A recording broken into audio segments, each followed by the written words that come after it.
Hi అండి. Ice cream లేకుండానే చాలా చిక్కగా ఉండే చక్కెరకేళి జ్యూస్ ఈరోజు చేసుకుందామండి. ఇంట్లో ఉన్న వాటితోనే సూపర్ టేస్ట్.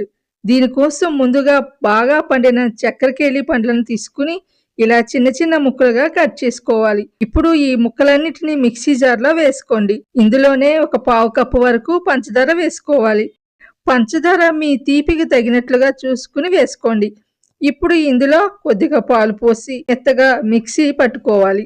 ఇప్పుడు ఇందులోకి అసలైన చిక్కదనం ఇచ్చేది వేయాలి. అదేమిటంటే మనం ముందుగానే ఒక అర లీటర్ పాలని కాచి చల్లార్చి డీప్ ఫ్రిడ్జ్‌లో పెట్టుకోవాలి.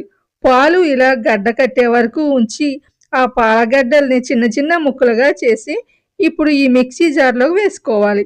ఐస్ క్రీమ్ లేకపోయినా జ్యూస్ చిక్కగా రావటానికి కారణం ఈ పాలగడ్డలేనండి. దీనివల్ల జ్యూస్ పలచబడకుండా భలే వస్తుంది. ఇలా పాలగడ్డలు వేశాక మళ్ళీ ఒకసారి మిక్సీ పట్టుకోవాలి. చూడండి ఎంత చిక్కగా ఎంత క్రీమీగా వచ్చిందో కదా! అంతేనండి. ఇప్పుడు ఈ చిక్కటి జ్యూస్‌ని గ్లాస్‌లోకి పోసుకొని దానిపైన కొంచెం హార్లిక్స్ చల్లుకుంటే టేస్ట్ ఇంకా బావుంటుంది. చూశారు కదా!